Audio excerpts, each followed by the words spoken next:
On Mother's Day, May 10th, 2026, Karli Aylesworth posted a video to social media. It was the first Mother's Day without her mom. She said that out loud in the video.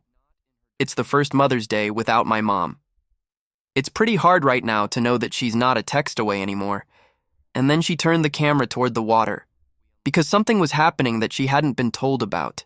Two men, strangers, nobody she recognized, nobody connected to her family, were moving the Soulmate. The sailboat that her mother and Brian Hooker had named after the concept of a perfect partner.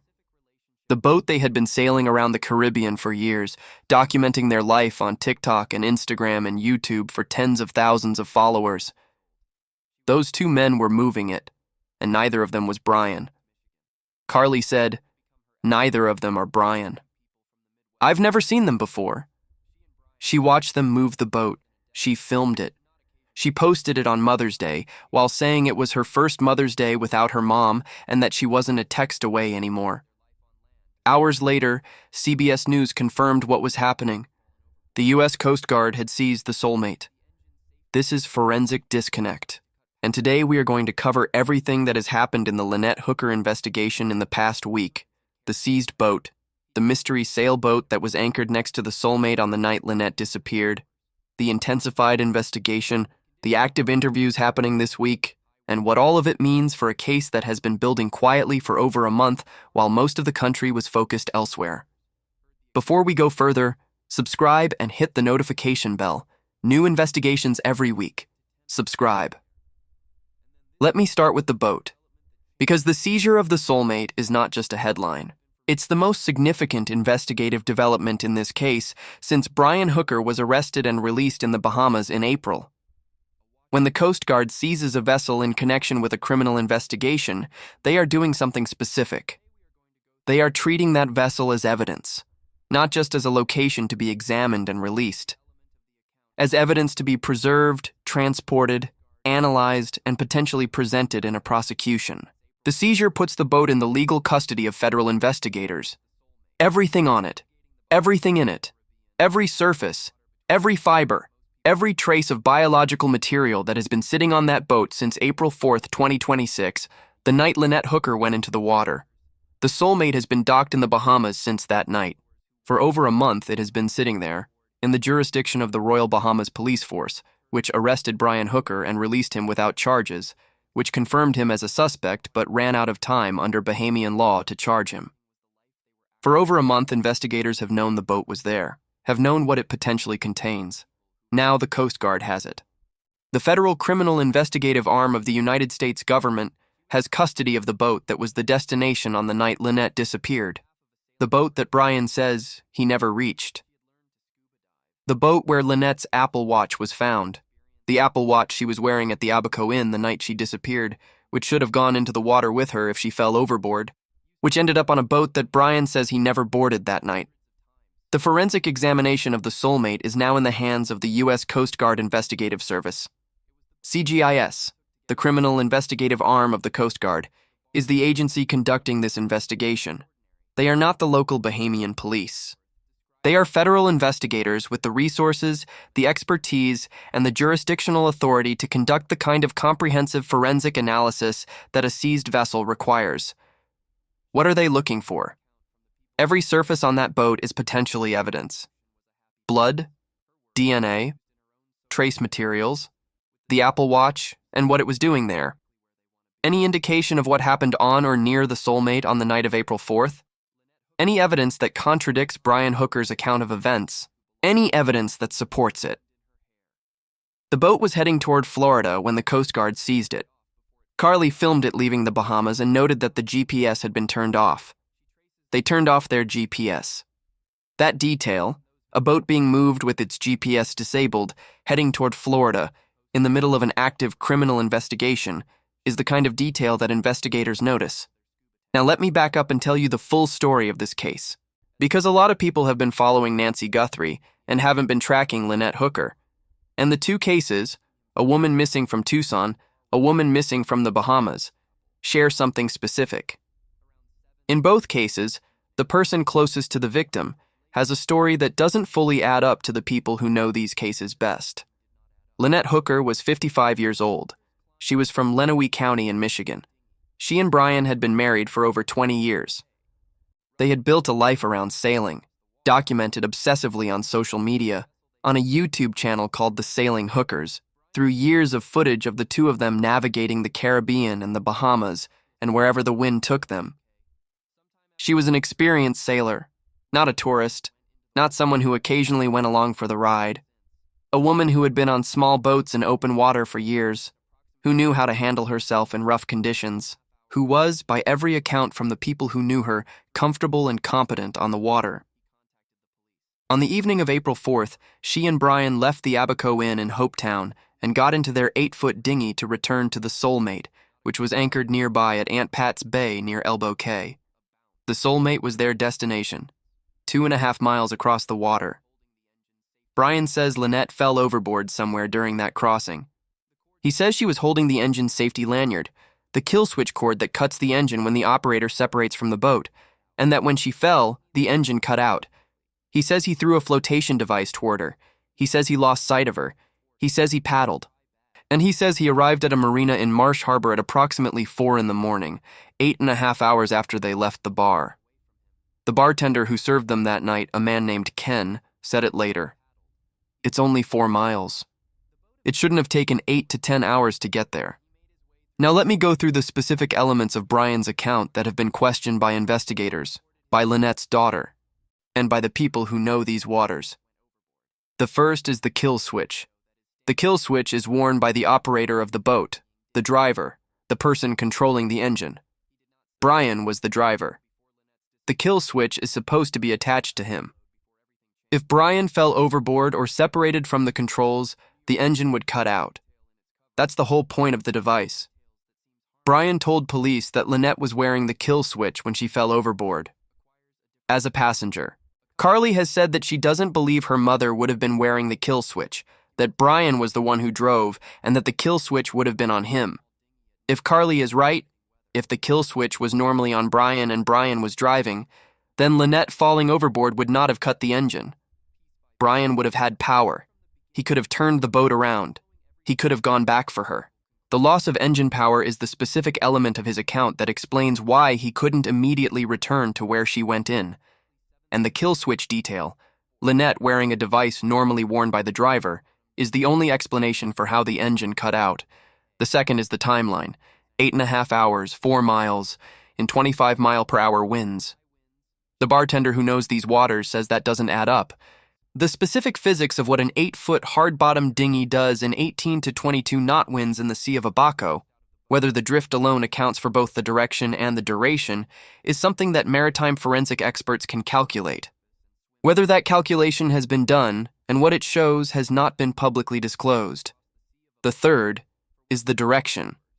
Brian arrived at Marsh Harbor. Marsh Harbor is not in the direction of Elbow Cay, which was his stated destination. It is across the Sea of Abaco, on Great Abaco Island, in a direction broadly away from where the Soulmate was anchored. If he was trying to get to the Soulmate, or if the current and wind were driving him, the question of how he ended up at Marsh Harbor rather than closer to his starting point or destination is one that the investigation has been examining. The fourth is the phone call. Brian called Karli approximately 24 hours after Lynette went into the water. Not from the marina when he arrived at 4 a.m., not in the immediate hours after he reported Lynette missing to the local police. The following evening, around 8 or 8:30 p.m. And when he delivered the news, Karli described his tone as monotone and relaxed. "Hey, your mom is missing. She's been missing since last night." Monotone, relaxed, 24 hours later. Now let me tell you about the Apple Watch, because this is the detail that has been haunting this case since it was first reported, and that hasn't gotten enough analytical attention. Lynette was wearing her Apple Watch at the Abaco Inn on the night of April 4th. A photograph taken that evening shows her with the watch on her wrist. She had it on when she and Brian left the bar. According to Brian's account, she went into the water with everything she was wearing. The watch should have gone into the water with her. The Apple Watch was found on the Soulmate. Not in the water, not on a beach from search operations. On the boat that Brian says he never reached that night. There is no innocent explanation for how Lynette's Apple Watch got from her wrist at the Abaco Inn to the deck of a boat that Brian says he never boarded. Either she was on the Soulmate at some point that night, which contradicts his account that they never reached it, or someone else put the watch there. Or the watch was removed from her wrist before she went into the water at a location that Brian had access to. None of those possibilities are consistent with the accident account. And then there's the footage from the Abaco Inn, the bar where they spent the evening. Karli has seen footage from the inn showing the couple leaving at 6:40 p.m., not 7:30 p.m., as Brian told police. 50 minutes earlier than he said, when it was still daylight, not dark. Brian's account described deteriorating conditions and rough seas that would be more consistent with a nighttime crossing. At 6:40 p.m. in early April in the Bahamas, there is still light. The conditions Brian described, the darkness, the rough seas, are harder to reconcile with a departure at 6:40 p.m. than with 7:30 p.m. That discrepancy, 50 minutes between what Brian told police and what the inn's footage shows, is the kind of detail that investigators in a criminal case treat as significant. Not as a mistake, as a choice. 50 minutes is not a casual misremembering of timing. It is specific enough to represent a deliberate construction of a timeline. Now let's talk about the mystery sailboat, because this is the most recent development before the seizure and the one that has received the least analytical attention in the coverage. Last week, the U.S. Coast Guard Investigative Service released a photograph, a sailboat, an image of a vessel that was moored near the Soulmate in Aunt Pat's Bay on the night of April 4th, the same night Lynette disappeared. The Coast Guard asked the public for help identifying the boat and its occupants. They said in a memo obtained by CBS News, the owners and occupants of the sailing vessel may have information relevant to the CGIS investigation, may have information relevant to the investigation. That is the specific language investigators use when they believe someone witnessed something. When they are not looking for suspects, they are looking for witnesses. People who were on the water that night. Who were anchored near the Soulmate. Who may have seen or heard something that puts a different frame on what Brian Hooker says happened between the time he and Lynette left the Abaco Inn and the time he arrived alone at the marina at 4 a.m. The fact that another sailboat was moored near the Soulmate that night is significant on its own. Aunt Pat's Bay is not a crowded anchorage. Another vessel in the same bay means there were other people in the vicinity. Other people who potentially heard something, saw something, noticed something about the sequence of events that Brian's account describes in a way that doesn't fully align with the timeline Ken the bartender knows doesn't add up. The Coast Guard wants to talk to the occupants of that boat. They have not yet publicly confirmed whether they have identified them. The investigation into finding that sailboat and its occupants is ongoing, and now the Soulmate is in Coast Guard custody. Being transported to the Fort Pierce Coast Guard Station in Florida, according to the CBS News photo that shows the boat already docked there. At the Fort Pierce Station, in U.S. jurisdiction, in the hands of federal investigators with the resources to conduct the comprehensive forensic analysis that a month of sitting in Bahamian waters may have complicated but has not made impossible. Let me tell you about Karli, because she is the specific human center of this investigation in the way that Savannah Guthrie is the center of the Nancy case. The daughter who is asking the questions that need to be asked, who went to the Bahamas and retraced her mother's last known steps, who filmed two strangers moving her mother's boat on Mother's Day while describing it as her first Mother's Day without her mom. She said, "It's the first Mother's Day without my mom. It's pretty hard right now to know that she's not a text away anymore. Not a text away anymore." That specific detail and the specific technology of modern mother-daughter relationships, the WhatsApp messages and the Instagram comments and the FaceTime calls and the texts that say "just thinking of you," collapsing into an absence that is permanent and unexplained. Not a text away anymore. Karli has been asking questions since April 5th. Why didn't he drop anchor and look for her? Why did he paddle the other way? Why was the call a day later? Why was his tone monotone? Why is the Apple Watch on the boat he says he never reached? Why did the footage show them leaving at 6:40, not 7:30? Why? She doesn't have answers yet. But the Coast Guard has the boat now. And the forensic examination of the Soulmate, every surface, every compartment, every piece of biological material that has been preserved in federal custody since the seizure, may produce answers that the investigation in the Bahamas was not able to produce under the constraints of Bahamian law and the 5-day detention limit. Brian Hooker has not been charged with any crime. His attorneys have denied all wrongdoing. He returned to Michigan after his release from Bahamian custody, citing his mother's illness. He has not spoken publicly since his release. His American attorney, Crystal Marie Hauser, asked the public to extend him the benefit of the doubt and consider that not all of us handle things in the same way.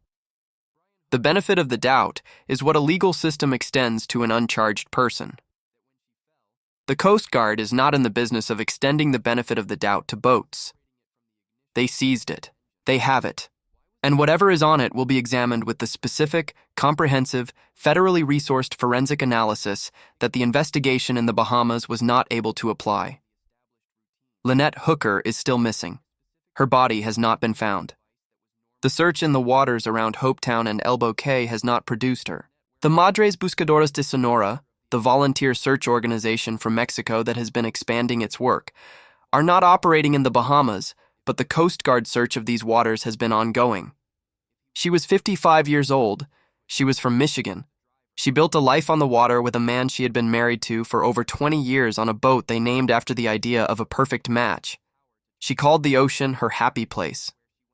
She documented her life in videos that show a woman in her element, wind in her hair, sun on her face, diving below the surface of the Caribbean to drift alongside things she called beautiful.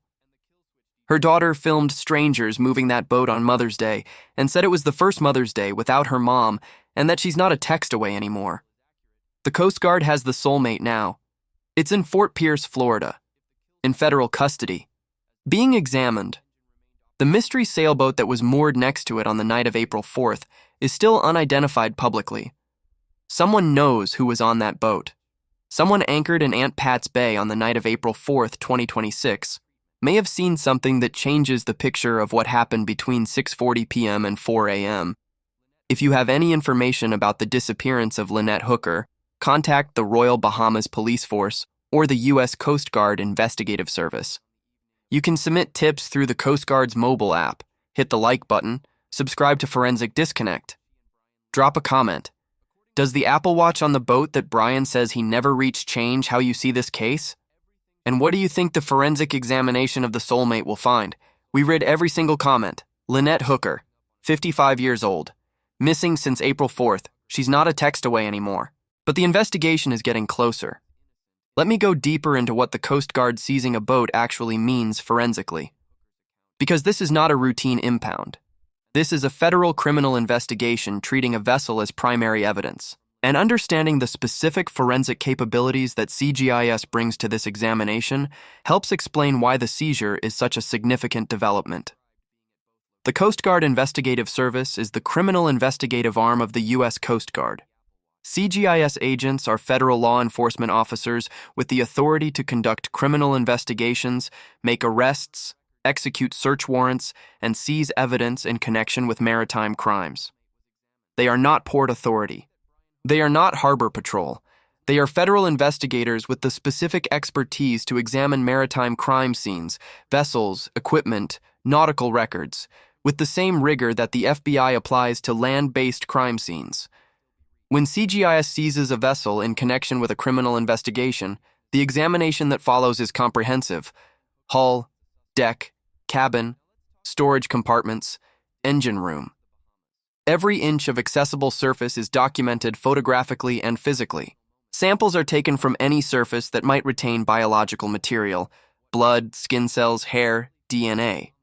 Electronic records are extracted from any navigation equipment, satellite devices, or communication systems aboard. The logbook, if one exists, is preserved and analyzed. Any personal belongings that remain on the boat, and Karli retrieved some of her mother's belongings when she visited the Soulmate in April, but not all of them, are cataloged and examined. The Apple Watch, which Karli has said was found on the boat, is no longer aboard if investigators have already begun processing the vessel. But the location where it was found, the specific location on the Soulmate where Lynette's watch ended up, is part of the documented record of the boat's state when the investigation began. That location is evidence. It tells investigators something about the sequence of events that led from Lynette wearing the watch at the Abaco Inn to the watch being on the boat that Brian says he never reached. Let me also explain what maritime forensic analysis specifically involves that differs from standard crime scene investigation. Boats are unique evidence environments for several reasons. The water environment, the exposure to salt water, humidity, direct sunlight, and the constant motion of a vessel at anchor creates specific challenges for preserving biological evidence. DNA degrades faster in marine environments than in controlled indoor settings. Blood and skin cells can be washed away by wave action, rain, or deliberate cleaning. The passage of time between the event and the examination, in this case over a month, has given those degradation processes time to work. But marine forensic investigators have developed specific techniques for extracting evidence from these environments. Luminol and other chemical agents can reveal bloodstains that have been washed but not fully eliminated. UV light can reveal biological material that is invisible to the naked eye. The specific patterns of any cleaning that was done aboard the Soulmate, whether surfaces were wiped down, whether the boat was power washed, whether any attempt was made to remove evidence, are themselves forensic indicators. A boat that shows signs of unusual cleaning in specific locations tells investigators something about what was in those locations before the cleaning occurred. The Soulmate has been sitting in Bahamian waters for over a month. Whatever is on it has been subject to those environmental factors. But CGIS has experience processing exactly this type of evidence environment. They work maritime cases. This is what they do. Now let me talk about the broader domestic violence context, because the investigation of what happened to Lynette Hooker cannot be separated from the documented history that preceded April 4th.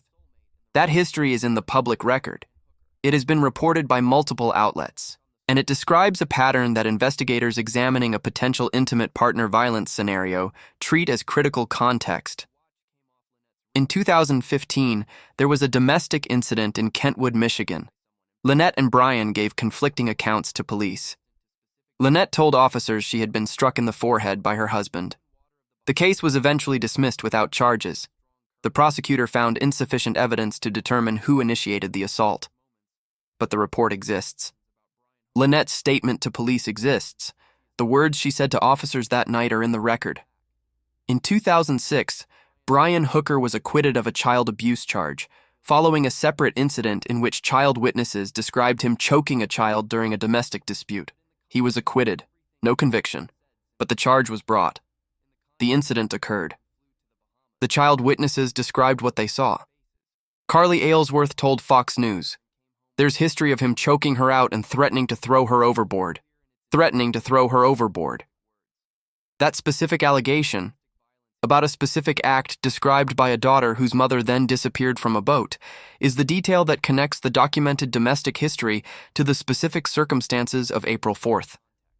It is not confirmed by law enforcement. Brian Hooker's attorneys deny it. But it is specific. It is about a specific act, and it matches the specific circumstance of Lynette's disappearance with a precision that is impossible to ignore. A neighbor in Michigan, Jordan Plentz, who lived across the street from the Hookers, told a reporter, "I wasn't shocked when I heard about it. They fought for a long time. The violence was pretty bad. These are the things that Karli knew when she posted her Mother's Day video, when she said it's the first Mother's Day without my mom and that she's not a text away anymore. She wasn't just grieving in the abstract. She was grieving with specific knowledge of a history, with specific questions that have not been answered, with specific allegations that have not been resolved. And now the Coast Guard has the boat. Let me also talk about why this case is not getting the attention it deserves nationally. Because the Lynette Hooker case has all the elements of a high-profile missing persons case, a suspected intimate partner violence scenario, a husband with a history, a timeline that doesn't add up, a daughter asking questions publicly, a federal criminal investigation, a seized boat, a mystery sailboat with potential witnesses. It has everything. But it has been overshadowed. The Nancy Guthrie case, which broke nationally because of Savannah Guthrie's prominence, consumed the true crime news cycle in February and March and April. And Lynette Hooker's disappearance, which happened on April 4th when the Guthrie case was already dominating coverage, has been covered as a secondary story rather than the primary story it deserves to be. The specific injustice of that dynamic, a 55-year-old woman disappearing from a boat in the Bahamas, A federal criminal investigation launched, a boat seized, a daughter asking questions on Mother's Day about why strangers are moving her mother's sailboat. Getting less national attention because of scheduling is not a small thing. Cases that don't receive national attention don't receive the tip line volume that cases with national attention do. The people who might recognize the mystery sailboat from the Coast Guard's photograph, the marina workers who might have seen the Soulmate that night, the other sailors in Aunt Pat's Bay who might have heard something. All of them are more likely to come forward and provide information in a case that has national visibility than in one that is being covered as a secondary story. Karli Aylesworth said on Mother's Day that she still needs help, that she wants answers, that she will not stop asking questions. She is the person asking the questions that need to be asked. She went to the Bahamas. She walked through the Soulmate. She took pieces of her mother's things, the necklace with the L charm, the headband, the picture frame, and brought them home. She filmed strangers moving the boat on Mother's Day and posted it publicly because she wanted people to know what was happening. She has been, in the absence of official transparency, the primary public voice of accountability in this case. The Coast Guard has the boat now. The investigation has intensified. Active interviews are being conducted this week. The mystery sailboat is still unidentified publicly. And somewhere in the intersection of the forensic examination of the Soulmate and the eventual identification of the witnesses who were anchored near it on the night of April 4th, the answer to what happened to Lynette Hooker is waiting to be found. The bartender knows the timeline doesn't add up. Karli knows the story doesn't make sense. The Coast Guard knows enough to seize the boat, and the investigation is moving. 8.5 hours, 4 miles. An Apple Watch on a boat he says he never reached. A kill switch on the wrong person. A phone call a day later in a monotone voice. The Soulmate is in Fort Pierce, Florida, in federal custody, being examined. If you have any information about the disappearance of Lynette Hooker, if you recognize the mystery sailboat in the Coast Guard's photograph, if you were in Aunt Pat's Bay near Elbow Cay on the night of April 4th, 2026, if you have any information that might be relevant, contact the U.S. Coast Guard Investigative Service through their TIP app or contact the Royal Bahamas Police Force. Hit the like button. Subscribe to Forensic Disconnect. Drop a comment below. She's not a text away anymore, but the investigation is getting closer.